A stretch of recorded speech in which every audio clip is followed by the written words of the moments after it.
Whether you're looking for answers to specific life questions or simply hoping to become the best version of you possible, welcome to the Mental Breakdown and Psychreg podcast, where we offer insight, information, and strategies based upon research and years of practice as psychologists. So sit back, have a listen, and get connected with our hosts, Dr. Berney Wilkinson and Dr. Richard Marshall. Welcome back. Richard, the other day we had the opportunity to interview Joshua Shea from Maine.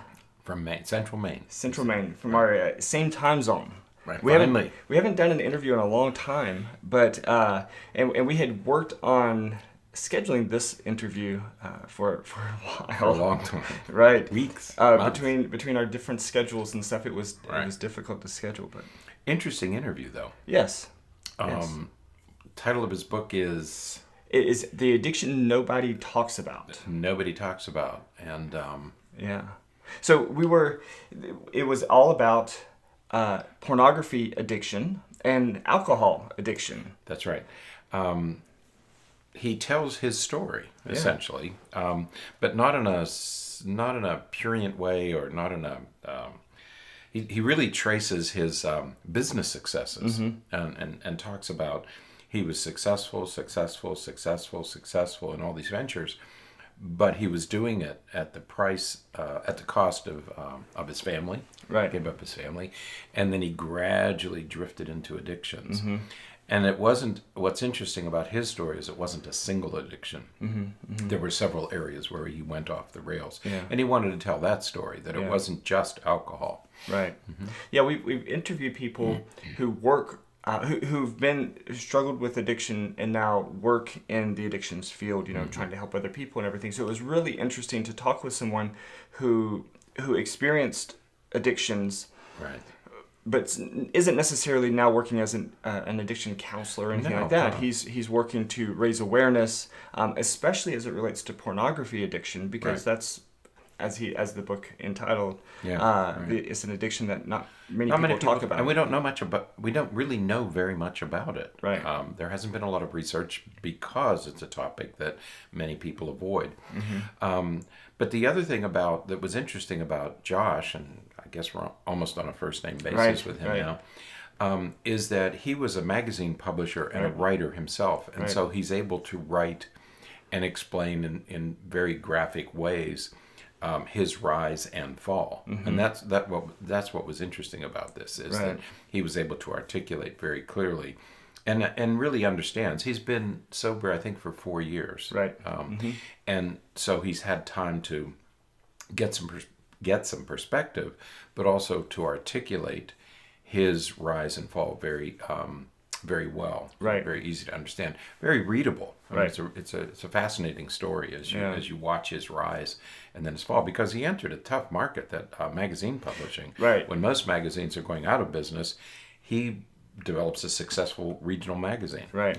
That in itself was impressive, but it came at a cost. Yeah. He started and successfully launched and continued a magazine. He started a film festival up there, and he even served on city council. Right, he was elected to city council. And all the while, struggling with this addiction or these addictions. And then, he kind of... it was always behind the scene.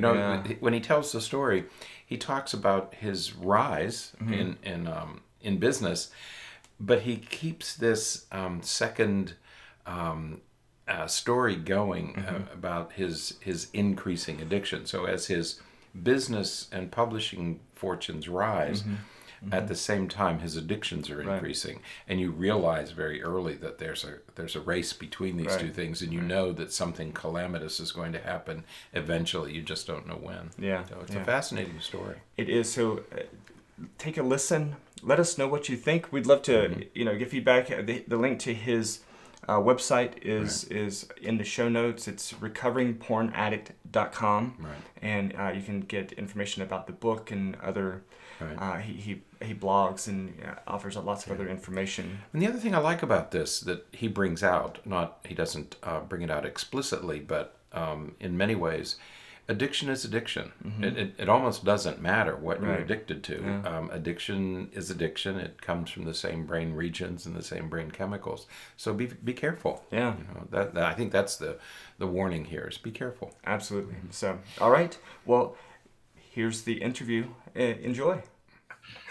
Well, I'm glad that we finally get a chance to talk. I know we've been emailing back and forth about it for a little while now, and so I appreciate your patience and so glad to get a chance to talk to you.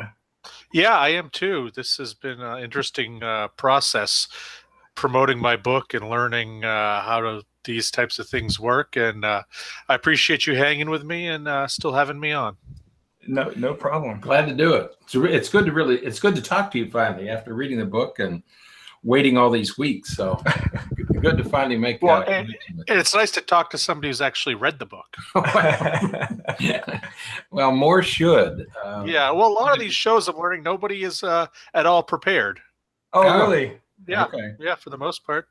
Oh, good grief. Well, we're prepared. So absolutely, we have some specific questions, and because there's we've talked to a lot of people who work with people or have struggled with various forms of substance abuse, and so this is a great it'll be great to talk about a different form of addiction and to talk about it just from a different perspective. Right. Yep. Absolutely. Yeah. So, but let's start out. Tell us a little bit about yourself and, what you do, a little bit about your background and everything before we kind of get into the book a little bit. Well, I am originally from Central Maine. I still live here. I got into journalism when I was very young, actually, as a high school student. Absolutely fell in love with it and started to work my way up and eventually ended up having my own magazine in Central Maine. It was a lifestyle magazine, like those glossy ones you have looking at dining and entertainment and the arts scene wherever you are. And because I was able to start that after about 15 years in journalism, I was also able to launch one of Maine's largest film festivals, which was a wonderful experience. And as people began to know me and liked what I was writing about, what I was saying, they urged me to run for local office. So I became a city councilor. So I was a very, very busy man there, 6, 7, 8 years ago.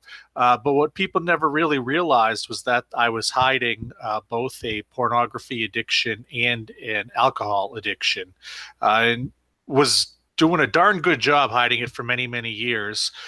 But when my businesses started to go south, when things got rough, and I'm not very good when my back is against the wall, because it hasn't been that many times in life, I made the absolutely ridiculous decision to pull myself off of my bipolar medication, believing that I could tap into my manic side, and that would be more energy, more time to try to rescue the businesses. It's, you guys both know this is something that a lot of people with bipolar struggle with from time to time, is, wanting to pull themselves off their meds. And it was an absolute nightmare because I started to use alcohol and started to use pornography in quantities and in durations that I never had before, eventually leading me to talking with women in online chat rooms. And after, 2 or 3 months of that, unfortunately, one of them ended up being a minor. It was a 14-year-old girl. I learned of this when the Maine State Police showed up at my door one morning in March of 2014. But as horrible as that all was, that was the thing that saved my life. That was the intervention that nobody else could have given me. That was the wake-up call that I needed my entire life. And I'm now just past 4 years, literally yesterday, for alcohol, and about two weeks ago for pornography, sober. And I've had just a fantastic recovery. I feel better mentally, emotionally, physically than I ever have before. And having written this book and now getting out there and talking about it and talking about the issues of porn addiction, that's what I really feel like I'm here for now. I kind of feel like all that other stuff is in the past, and this is sort of my purpose now. Did I understand you correctly? You said you're 4 years sober from alcohol? 4 years sober alcohol yesterday, and 4 years and about 10 days from pornography. Oh, I thought you said 2 weeks from pornography. Oh no! Whoa! That'd be a real letdown. Yeah, you we ought to do this in person then. Okay, so pardon me for slipping. Yeah, the scene when the police show up at your house is just gut wrenching in the book, particularly with your son there. That was a heart wrenching thing to read through. It's tough. I've probably read it 500 times. I've probably edited it again and again, and it's one of those things that, and I've told it on a lot of these shows, and it's one of those times where with a lot of this, there's so much shame and there's so much embarrassment. But because of my place in the community, 2 hours later, when my wife had bailed me out of jail, we came home to TV news cameras in my front yard. Right. And I was the top story in the newspaper for several days. So somewhere along this way during my recovery, I just realized that, my dirty laundry is out there. Just go ahead and Google my name and you'll learn every sordid detail you want.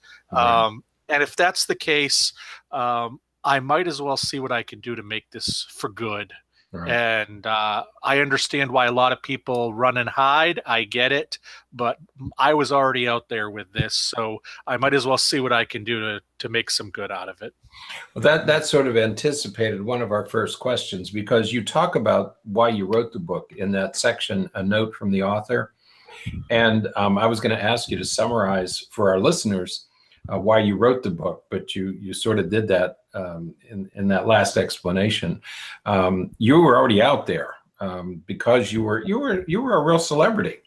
And it's a little egotistical to say it, but yeah, I really was, and it's I was starting to gain a lot of recognition actually in northern New England for the things I was doing, and I seemed like I was on an upward trajectory, and there were certainly narcissistic tendencies with the life I was living, but at the end of the night, when all of the dinners were done and all the networking events were over, and I was there by myself at my house, that was just when I was at my loneliest and at the worst, because it was just me there, and I needed the chemicals of alcohol and the stimulation of pornography to just get me through those alone times. Mm-hmm. Yeah. Right. Well, and the book starts out with a story from what you were talking about a few minutes ago with the chat rooms, and it really pulls the reader in, because you can as you're reading it, you can feel the anticipation that you must have been experiencing at the time, that sometimes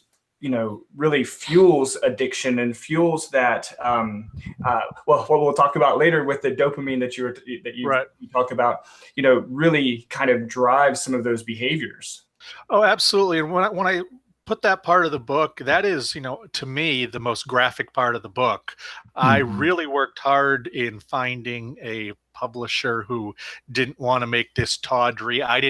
This is not a how-to book. This is not a, here's a sordid tale of penthouse letters and whatnot. I didn't want to go down that road, but I knew that I needed to illustrate what I was doing on a typical night. And that is, my behavior on a typical night. And I really wanted to show that my porn addiction got to such a critical place that it really wasn't even about self-pleasure anymore. It was about controlling somebody else, because I had no control in my daily life. And that was how I maintained my illusion of control, was by convincing somebody through, lies and deceit and manipulation to do something on the other end of my computer. Mm-hmm. Yeah. Mm-hmm. Yeah. And you kind of point out, you had this great line in the book where you say something to the effect of, I'm paraphrasing, but something to the effect of, describing an addiction to someone who doesn't struggle with an addiction is the same as describing parenting to someone who doesn't have kids. Talk a little bit about what this process was to you, what addiction is to you, because I really like how you explained that in the book. Well, I just think it's one of these things where you look at something like a school shooting or a mass murder, some just horrible event. And I always hear people say, oh my goodness, how could somebody do that? How can somebody just, and it's like, well, they're not okay. They're not healthy. And if you've never experienced this, it's one of those things that you can't explain to somebody else. I know that, 99.5% of my life, I would never have allowed myself to go down these roads. But little bit by little bit, the chemicals inside me changed. I was not taking care of myself whatsoever. And I allowed myself bit by bit to get to a point where my understanding of cause and effect got cloudy, my understanding of consequences got cloudy, and it's like oxygen. It's like needing to eat. Hold your breath. Just keep holding your breath. And the average person would say, well, you have to breathe again. Well, that's the way addiction feels. If you don't go and gulp that giant oxygen, you're not going to survive. And despite the fact that, after I'd put down the Red Bull and tequila for the night and say, I'm not doing this tomorrow, or after I'd finish, with another chat room excursion, well, I'd feel horrible. I'm not doing this again tomorrow. There I am, 20 hours later, ready to restart this whole thing up again and go through the process again, because I had no other skills when it came to coping. Is that on page 52 and 53 where you start to explain addiction? You use the phrase, it's a disease of the mind. Is that what you were referring to? Yeah, absolutely. I know that the first time I looked at pornography, and you read this in the book, the first time I looked at pornography, it felt the same way that the first time I got drunk at a wedding when I was in, pornography was 11, 12 years old, getting drunk was 14 or 15. It was just this revelation. It was like the Hallelujah chorus was playing in the background that, holy crap, I've just found something that is going to be my guide through life. This is going to be my fallback. This is what I need to get through the day. And at those ages, not really understanding that there were problems with that thinking, just knowing that I couldn't share this behavior with my family or my friends. And I had this secret little side of me that, this was how I coped with stuff. I got through the day. I survived, whether it was being, in a very abusive situation with a babysitter when I was 4 or 5 years old, or just getting through the stress of regular high school life or into, jobs in my 20s and whatnot.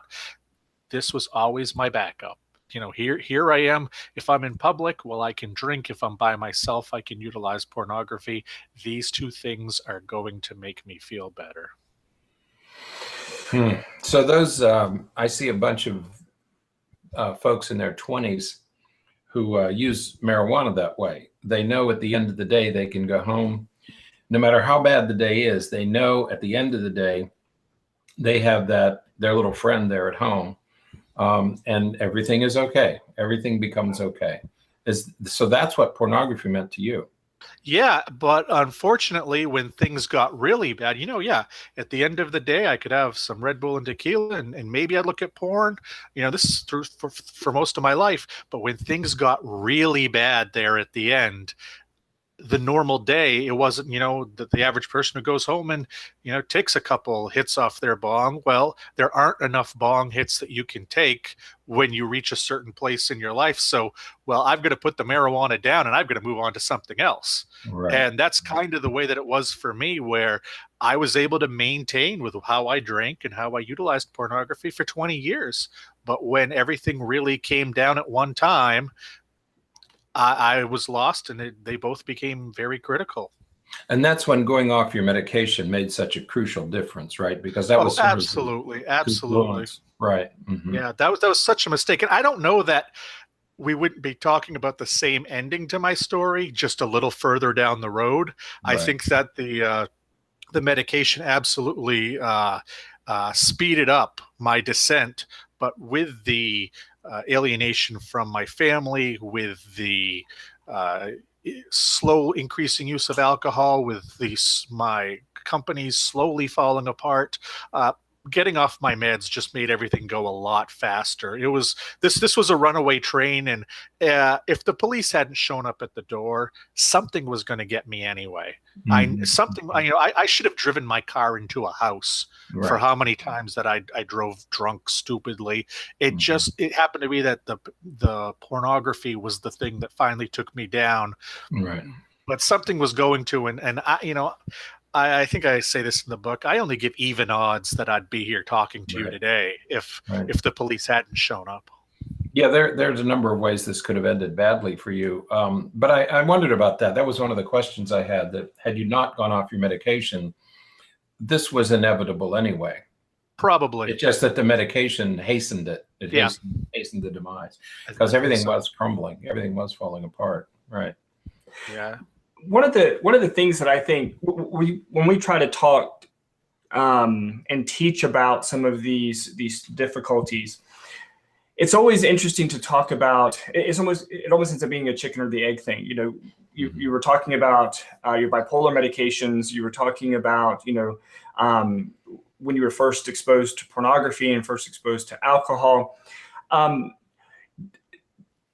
you look back, do you see a timeline as it relates to, some of the issues related to bipolar disorder when they first started to emerge, as compared to, using pornography to meet one need, or alcohol to meet a different need? In looking back, I guess this is like a stew, and there were a lot of ingredients, and I'm not sure precisely how each played. I know what played roles. I don't really assign percentages. I don't, if I came home and I was absolutely exhausted at night, well, it was just easier to drink. If I came home and I was wired and I'd been involved with an activity where I was with a lot of people, well, I wanted to jump on the computer and go down the pornography route. It was really something where it depended on the moment, but I had, in a sick, cross-addicted way, I thought I'm better than most people because I have these two things that can get me through the day. But towards the end, as you read in the book, I'm going downstairs to the pub that's downstairs from my office, having liquid lunches, and then making sure happy hour starts earlier and earlier every day. And when my wife wouldn't bring home, my daily Red Bull, she thought I was just drinking that to stay up and work on my magazine, but I'm actually mixing that with tequila and trying to get through the night. I'd get angry at her. So there were so many pieces that played into my downfall, from things in childhood to things happening then to DNA. It's one of these things where a lot of people have said to me, this was a perfect storm. This was just a perfect storm. It all came together at some time. And had it not been then, it probably would have been further down the road. I think that I didn't have the coping mechanisms. I didn't have the survival skills that I should have developed when I was younger, and something was going to come and bite me in the butt one way or another. Gotcha. Josh, one of the things that hits close to home here with Berney and I, we tend to work long hours. And this sort of sent the hair up on the back of my neck when you said that with work addiction, the line of demarcation isn't as clear. And I think you were referring to when you're going off the rails, and you said that the line isn't as clear with work addiction. No, because, I was good at my job. Right. I wasn't great at being a father. I wasn't great at being a husband. I wasn't great at being someone who balanced a household budget. But boy, could I write a magazine story. And could I design a nice magazine page, and could I charm people and put together a film festival. So when I was working, I felt like I was in control. I worked for myself for 15 years because it allowed me to create my reality. And my reality is better than the real thing. So why not be there as much as possible? And I noticed in those last several months, comes on a Saturday when I had nothing to do, I didn't sit at home. I went and just sat at the office. Even if I was doing nothing either place, I'd go sit at the office because I felt I had the illusion of control there. And that's what I mean by the addiction. I think a lot of the things that I looked for with pornography and with alcohol, I got out of my work as well. And these days, I now try not to work more than 30 hours a week. I try to keep things under control and not get too obsessed with projects. And, the old me would have put this book out in 2 months. It took me over a year to get it out. And that was intentional pacing. Oh, Wow. lesson learned there, I guess, for me. That sent a bit of a shudder because we tend to put in long hours and days here at the office. And so thank you for that sage advice. That one stopped me in my tracks, I have to confess. So I appreciate the advice. Well, happy I can open up a wound for you. Yeah, thank you. Thank you very much, John. Slice it right open. Now, you also talked about, you were just saying a moment ago that, if you had a long day and, you were a little tired, you may go right to the computer for, to feed the porn addiction. If you were, wired, if you were revved up, lots of energy and stuff, you may go to alcohol. One of the other things that you mentioned that kind of fueled some of this was your need for attention and your need for acceptance. Can you talk a little bit about that? I think this came out of the situation I was in when I was a child, being taken care of by a woman who, in retrospect, not an excuse, but in retrospect, was very mentally ill. And she had a lot of OCDs and a lot of little compulsive disorders. And I think what I learned from her was that she was pretty nasty towards the 3 or 4 kids she babysat. And I learned that if I could become her favorite, then I got it the least. And, when there was something to do out of the norm, and anything out of the norm there was good, kind of like it is in jail, I learned to become somebody's favorite. I learned to become friends with the key holder. And that kind of was how I was my entire life, all the way up. I learned how to work people, how to manipulate people, how to get into their good graces, how to be charming, how to get what I need using my personality and my manipulative skill set, I guess you'd call it. Very good. Well, I think that there's some really important pieces to this, because it certainly sounds like, because you've mentioned it a couple of times now, that I think is really important to articulate for listeners, is that a lot of the experiences and a lot of the characteristics and traits and things in life that happen that maybe culminated in some of these addictive behaviors for you began in childhood. Yes. You mentioned earlier about genes. Tell us a little bit about that. Well, it's one of those things. I hesitate to talk too much because I don't know the true science, but we talk about addiction being a hereditary thing. 3 of my 4 grandparents were alcoholics. It came out, down the road that there was probably some sex addiction on my father's side of the family that, in the 1920s and 30s, nobody ever talked about, nobody ever assigned anything to it. And I know that, with alcoholism, especially, a lot of times you get those skip generations.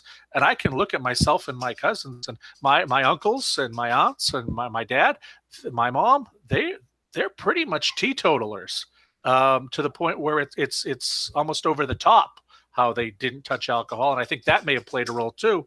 But I really think that I think that it comes down to the fact that we're all hardwired a certain way. And if you have a predisposition to this, as my father warned me I would, with the alcohol specifically, that I needed to, I should have paid more attention to what was going on, because it was in my bloodline. People have heart disease and pass it on down. People have diabetes and pass it on down. I know addictions seem more like concepts than actual physical ailments, but they are physical ailments, and they can be passed along just as easily as anything else. Yeah, Absolutely. I think that we see that a lot of people, and especially when there's sort of a comorbid or co-occurring mental health condition. Again, we were talking about bipolar earlier. We know that there's a pretty significant um, relationship between any type of addiction, really, and mood-related disorders and anxiety and some of those kinds of things. Yeah, it was funny. In both of my rehab stints, whenever anybody would come in and introduce themselves, they'd talk about, whether it's drugs or alcohol or sex or an eating disorder. They'd tell what their major disorder was. And then it was like they had a giant revelation and, oh, by the way, I have PTSD and bipolar disorder. And everybody else says, join the club. Right. we all have it. Maybe you don't see people out in the real world with it or wear it on their sleeve, but here we've all got a basket full of problems, and it absolutely is occurring at the same time. And I think played a huge role in that stew that I was talking about earlier. That I can't control what was handed to me by my parents or my grandparents, but it was my responsibility to know what role that could play in my life and to be aware of it. All right. Sure. Yeah, that was one of the questions I had in the book and in the interview here. You're talking about having bipolar disorder. And one of the questions I had while I was reading was that an official diagnosis? Obviously it was. Do you believe you had bipolar disorder? It took me a lot longer to understand it and agree with it than it did for them to give it to me, the diagnosis. I mean, when I was 20 or 21, I was diagnosed with generalized anxiety disorder. And then around 23, 24, it was depression. And it was actually, I started going in and out of some therapy at that point. It was actually my general practitioner who knew me from when I was younger and knew me based on some of the things I was starting to do in public. And he said, you've got this manic side that I don't know if a lot of people have recognized. And I didn't recognize it because I thought my manic side, I only needed 4 hours of sleep most of my life. I thought that was normal. I only noticed something was wrong when I was depressed. And when he gave me a pamphlet just listing all the different symptoms, I mean, and just things like, going into debt, stupidly, doing things crazy impulsive. It's like, yeah, we all do that. It's like, yeah, but we all don't decide half an hour before we want to go to Europe that we're going to go to Europe and just drive to the airport. And on the way to the airport, see a massive car accident and drive through the middle of it so you can get to the airport in time. Mm-hmm. Mm-hmm. And that's one of those things where it's like when you're an island and you hear these things, it's like, oh, well, yeah, I've heard of people who are, sitting in trees and think they're God and they're going to fly. And I never had any of that. So I always had the stereotype of the worst case scenario that I'd ever heard of in my head. When the fact was that, thankfully I wasn't that worst case scenario, but I did have enough of the symptoms that I finally came around to accepting it, much like when I went into rehab for alcoholism. I did that to just, make the judge happy, and help build a case for myself that I was going to be cured. And I thought, I'll go in there 4 weeks. I'll fake it. Yeah, sure. I've got a drinking problem. Let's lick this thing. And it took me about 8 or 9 days before I was like, oh, wow, they're actually really talking about me here. This isn't just something from TV, or this isn't just, somebody, a wino in the street with a bottle with 2 X's on it, like you see in Bugs Bunny cartoons. Holy crap, I've been an alcoholic all this time and not realize it. And those 28 days turn into 70 days. Because, I have a pretty big problem that I'm only finally accepting. So in addition to bipolar disorder, you had many other symptoms. You had anxiety, you had some OCD. Was it just that the bipolar was primary, the most important? I think that took center stage, especially the mania part. It wasn't that they needed to really take care of my depression.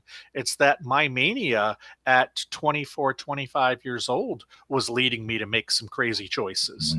And when I guess you could say it was sort of like the episode with the pornography at 15%.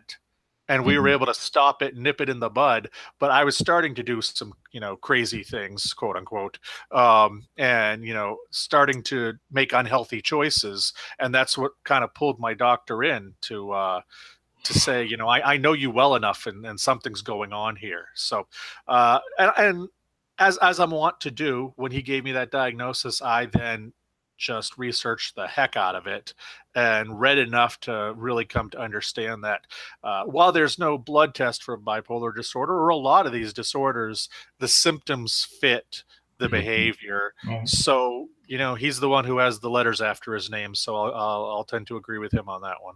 Right. Yeah. Yeah. And the drugs worked. I mean, that was the other thing. Once I got on the medicine and I saw what a marked difference it made, it was like, okay, maybe I did have something here because I think this is the way the rest of you feel. And I made the joke to a psychiatrist once. I said, I don't know why you're giving me pills to bring me down to everybody's level. You should be giving people pills to come up to my level, because when you have 20 hours of nonstop energy, it's amazing what you can get done. But you also, in the hours 18, 19, and 20, start making some weird choices that can have repercussions. That's true. See, there you go, ripping that wound open again, Josh. Yep. You just ripped it open again. Yeah. But that brings me to my question. I was going to ask you if you are you still involved in treatment? You talk in the book about being a part of various 12-step programs throughout the years and things. Are you still maintaining much of that? I don't go to 12-step groups as much as I did in the past. Unfortunately, there's just not much in Maine. Look at something like Sex Addicts Anonymous. Now, in the town that I'm in, Lewiston Auburn, where I am, there are probably a dozen Alcoholics Anonymous meetings any day of the week that I could go to. In the entire state of Maine, there are 5 Sex Addicts Anonymous meetings in a week. 5 a week? 5 a week in the entire state of Maine. Only one of them takes place in my town. I would have to drive 50 miles to some of them and 100 miles to another one. So when I was in treatment, whether it was for alcohol in Palm Springs or in the Dallas area for sex addiction, the resources in a larger city are so much better for people when it comes to that. And, I hate to say this, but I actually found the groups more stimulating and there were more options, and you could, visit different groups and see people's different mindsets. And I just didn't really click here in Maine with a lot of the 12-step groups that I attended for a while. But I still have a one-on-one counselor that I see either an hour a week or 2 hours every other week, depending on how things line up. And then I do participate in a group for men who have sex addiction, porn addictions. Most of us have some kind of issue with the law. And then I do things like this. I write about it all the time. I maintain my blog and my website where people can, get more information, buy the book. I keep this at the front of my mind because I have to. And it's not just the porn. I keep the alcohol at the front of my mind too. I have to do that because you do have to fight this every day. It's not something where a therapist is going to give me a magic bullet statement that just lifts everything up. And now I can drink and look at porn like a normal person.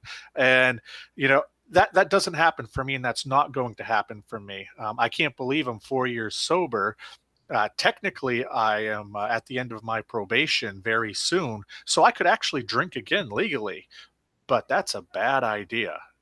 I think I could probably manage it for a year, maybe 2 years, and I could manage it just long enough to lull myself into a sense of being in control, because that was what my life was about all before, was faking that I was in control.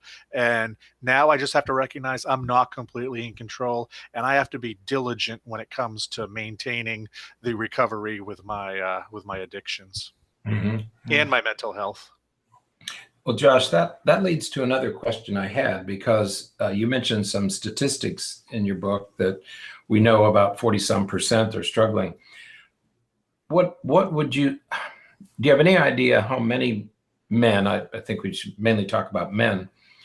As therapists, I would be interested in knowing what percentage of men probably are struggling with a porn addiction. Well, I'll tell you what the scariest statistic I've read in a long time is. This is from the Barna Group, and they are one of the best statistics organizations on earth. They found that 33% of men between the ages of 18 and 30 think that they're either addicted or believe they may be addicted to pornography. That's 1 in 3 men under 30 who are self-reporting they have an issue with pornography. That's the internet right there, folks, because the numbers drop off as you get older. But in the, in the 30 to 45-year-old group, it's higher than the 45 to 60-year-old group. This is a problem that keeps going up and up. Overall, nationwide, 18% of men believe that they may have an addiction to pornography. That's 21 million men in the country. 80% of men between the ages of 18 and 49 view pornography on at least a monthly basis. And this is them reporting it. Who knows what they weren't reporting. The U.S. Bureau of Labor Statistics a couple years back came out with a number of 28% of people view pornography at work. Now, there's no reason to view pornography at work. That's something that even I didn't do. I drank at work, but I didn't look at pornography. The fact that 1 in 4 people are taking that risk, now whether they're an addict or not, but the fact that 1 in 4 people feel the need that in that moment they need to look at pornography, that's scary. And that was really, part of the driver of me writing my book, was seeing these statistics and then meeting all of the people through my rehab and in my stint in jail, and realizing that, oh my God, we have a huge problem here. And because this involves sex, because it involves nudity, because it involves naked people and stuff that's squeamish and we don't like to talk about, we're just letting this go by. And it's a lot like, I think a fair comparison is the opioid epidemic that we have right now. People are now not attaching stereotypes to people who are opioid addicts. But you go back 30 years and they were the dirty people. They were the needle sharers. They were the scum of the earth. Well, that's not really the way it was. You can go back and look at Dragnet from the 1960s. They're talking about heroin. You can go back and listen to rappers in the 1980s, and they're talking about abusing Vicodin.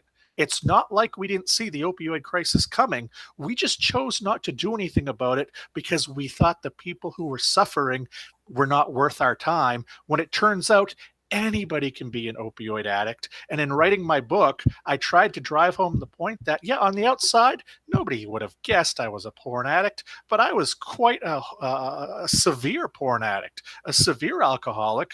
I hid it well. And, you see these people on the news who get busted for sex addiction or different crimes, and you think, oh, they look like a certain way, and they have problems. And porn addicts are not 19-year-old guys in their mom's basement who've never kissed a girl in real life.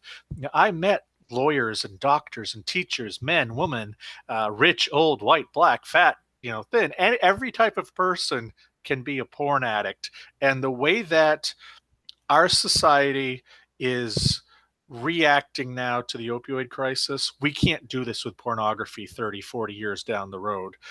We need to be proactive, not reactive, because I can't imagine what this world is going to look like when, nearly half of the men have an addiction to pornography. Yeah.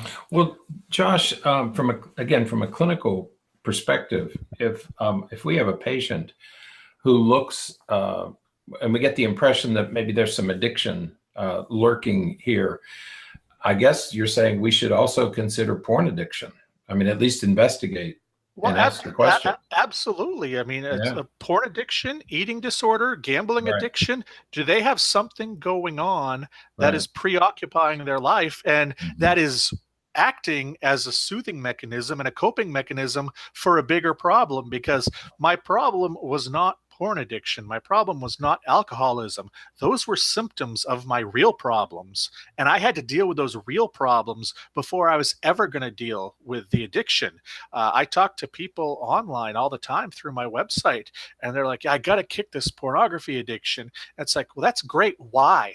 Why do you use? Why do you use? Oh, I don't know. I just think I do. No. 94% of us have had some kind of trauma when it comes to porn addiction. If you look at the statistics, maybe you're that rare snowflake who didn't, but I'm guessing something happened in your background and you have to figure out what it is. And it's probably multi-layered, because I'll tell you, it took a lot of time for me to, and I still from time to time have those aha moments where you just connect certain things that happened in your life, certain ways you acted, see the parallels, and oh my, this is the way things actually are, and they are separate from the way I thought things actually were. And again, that's it. When I recognized what happened to me as a youngster, when I recognized I'd never developed proper coping mechanisms, and I could look at how I treated people and how I had a bit of the narcissist side and all these different things that played in together, that's when I could finally say, okay, I can take on these addictions because I understand the problem. Right. Now, a couple times you mentioned porn addiction and sex addiction.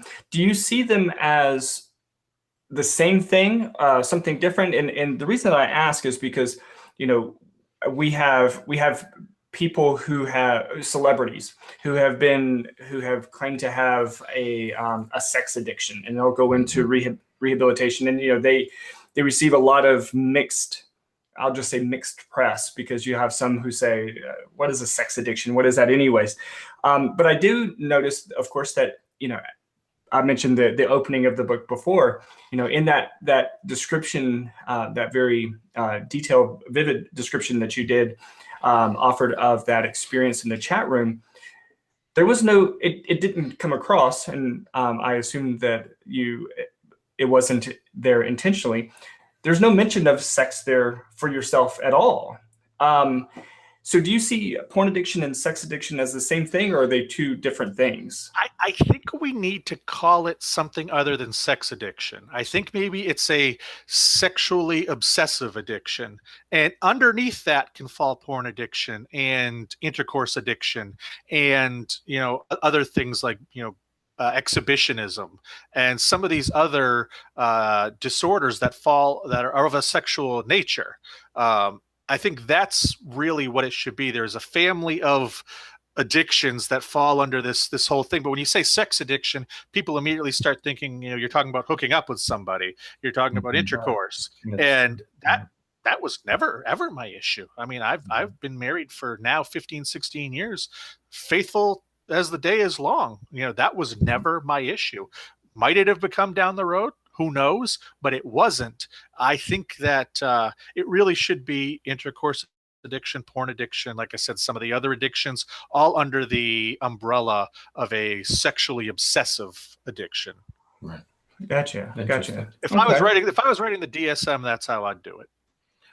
It makes sense. Yeah. Clinically, that makes sense. Right. Yeah. Mm-hmm. Yeah, and I like that you add the fact, because we have made this point many times in talking about different forms of addiction, that there almost always, if not always, is an underlying mental health concern, underlying trauma, some underlying force that is driving the addiction, whatever the addiction may be, and to really receive adequate treatment, that root is what has to receive the focus. Absolutely. And I know that, a lot of people don't have the time that I was luckily afforded after I was arrested and before I ever got sentenced, that I could go into 2 long-term inpatient programs, that I had the time to read so many books about this and, go to so much therapy. I was very lucky that I had the resources that allowed me to, once insurance stopped paying, especially on the sex side of things, I had the resources that allowed me to continue to stay with rehab and stay in these intense environments, because a lot of people leave rehab early because the process is fairly simple. The first third of it, they're tearing you down. Right. And the middle third of it, they're figuring out what the issues really are. And the last third of it, they're building you back up, ready to send you out. And some people, that can be a 4-week process. Some people, I met 7-8 month process. And that tearing down is really tough to take, but it's an important part of the overall process, probably the most important part.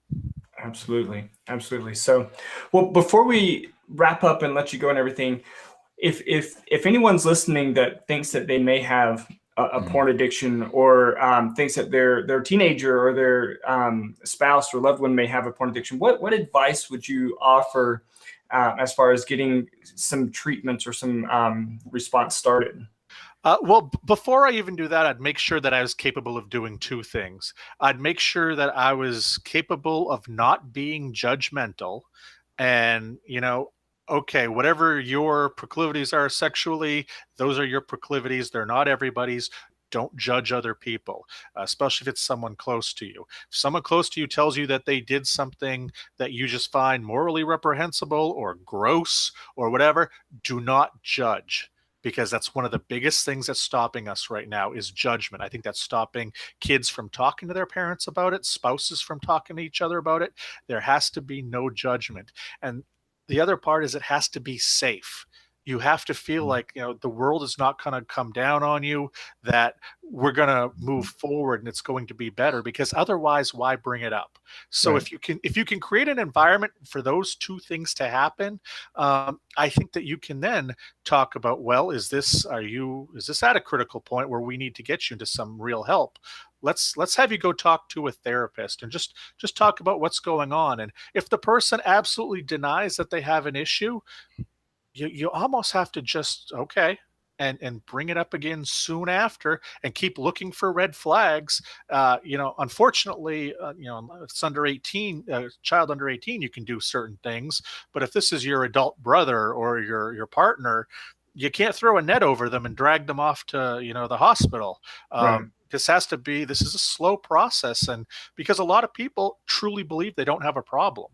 And you introducing the concept of perhaps you have an issue, just saying that, perhaps you have an issue, and then step back. I know you want to fix this in one day, and we live in a right now society, but I'm now 4 years from starting recovery, and I'm doing darn good. But this was a long, long process. And truly, I can look back for years of my wife telling me I had drinking issues. And me just saying, of course not. You don't know the people I'm around. You don't know my life. You don't know it. She was right. And I can see that now. It's a conversation. It's a safe conversation. It's a non-judgmental conversation. And especially when it comes to kids, start working this in at the beginning. Kids want direction. Kids want to know the right thing to do. You tell your kids not to take drugs. You tell your kids to look both ways before crossing the street. It doesn't have to be a giant production. Just if you see pictures that make you uncomfortable of people who are naked or perhaps doing things to each other, just come and let me know where you saw them. And if they make you feel sad or scared, just come let me know. And if you see anybody who has drugs, come let me know. And if you see, if somebody offers you alcohol, come let me know. And, we want you to be safe, and we want you to make good decisions. And then you move on with your day, and your kid doesn't go, oh my God, you're talking about pornography. Because they're 6 years old. It's just part of the process. And if we can start making that part of the process, we don't have to worry about 50 years from now having every other man on earth be addicted to pornography, because we're not all addicted to drugs. We're not all alcoholics. We took lessons. We learned lessons. Most of us look both ways before we cross the street. These are lessons that can be taught early on that don't need to be dramatic. Right. Yeah. And you made it the point very clear earlier when you said, your probation is about over, and legally you could have a drink now, but that even though you're 4 years out, that slope is still very slippery, and it's best to avoid and to keep your focus in this positive direction than it is to even test those waters at all. Right. Absolutely. And I feel like at this point, helping people, and I don't know what it's like to be a member of, feeling called to a religion or anything, but I really feel right now that I'm supposed to be telling my story. And while I was riding on top of the world collecting trophies and plaques as a city councilor or as a magazine publisher, I'm starting to think, maybe I went through all of that to get to this point. And I don't need to go speak to 5,000 people at a high school graduation or a college graduation. If I can sit and speak to 5 people and really get through to them, that's more important right now. And I think that maybe all of that happened for this. And that helps me keep perspective. And, the alcohol, the porn, that was part of that chapter. And warning people of it is now this chapter. Yeah. Keep telling the story, Josh. Yeah, definitely. I will. And if people are interested, they can learn a lot of specific resources at my website. I've got a whole page full of them. And my book, I don't want people to be confused that my book is self-help or that my book is dry and full of statistics, because I can rattle off statistics, but there were about 3 statistics in the book total. It's just meant to be a story that's a warning, especially for people who maybe are a little bit into porn addiction, that here is how far it can go. And here's on a day-to-day, blow-to-blow basis. You also, if you like business books, I think it's just as much a business book as it is as a memoir of addiction. I just wanted to show people what happened on a day-to-day basis. And now 4 years later, in my recovery, in doing this work day after day, on my website, recoveringpornaddict.com, I update it a couple times a week with new articles, really about recovery. The book is all about addiction and descending into addiction. The website is much more about recovery. And, there's a nice open forum for people to talk to each other there as well. Well, great. We'll be sending people to it. Yeah, we'll put a link to it in the show notes. So please, I appreciate that. Yep. Yeah, no problem. Well, we really appreciate your time. We really appreciate the work that you're doing. Again, the book is great. We will have a link to where people can go to get their copy. It's in hardback and ebook. It's in paperback and ebook. Paperback. The process for making a hardcover book is just ridiculous and expensive. And that's exactly it. And this is one of those things where there is no other book like this out there. We did a lot of research, and unfortunately that scares away a lot of people because publishing is a business. I was in it for years. There were a lot of great stories I didn't tell because I still had to keep lights on, pay the bills. And a lot of people passed on my book because they didn't know if there were dollar signs behind it. And while there aren't a ton of dollar signs behind it, it is doing okay. And I appreciate everybody who's purchased it because, if it can be shown that people are interested in books like these, other people who want to write books like this will be allowed to, and they'll be able to get published even easier, because we need as many people as possible telling their stories of porn addiction, and to not normalize porn addiction, but normalize the conversation around it. Mm-hmm. Absolutely. Good point. Well, thanks again. And we will certainly keep your contact information. So anything else that you have going on, let us know. We'd be happy to talk about it and help you get the word out. Absolutely. And thank you so much for having me on. It's, giving me this kind of time. It's one of the reasons I wrote the book. I wouldn't be able to come and talk to people. And I'm probably reaching 10 times the amount of people that I have with my book just on your show. So that's really why I wrote the book. So thank you for giving me a platform for being able to share my story. It's our pleasure. Absolutely. Indeed. Okay. All right. Well, that is it for today. Until next time, stay happy, stay healthy, and forget to be afraid. Thanks for sharing this episode of the Mental Breakdown and Psychreg podcast. Be sure to check out the show notes for links to follow us on Twitter and subscribe to our YouTube channel, where you will find all of our previous podcasts and much more. We would be honored if you would become a patron through patreon.com, where any donation you can manage will go to the development and creation of more content. Just visit patreon.com/thementalbreakdown for more information. Thanks again for listening. Have an awesome day, and we look forward to being back in your feed tomorrow morning.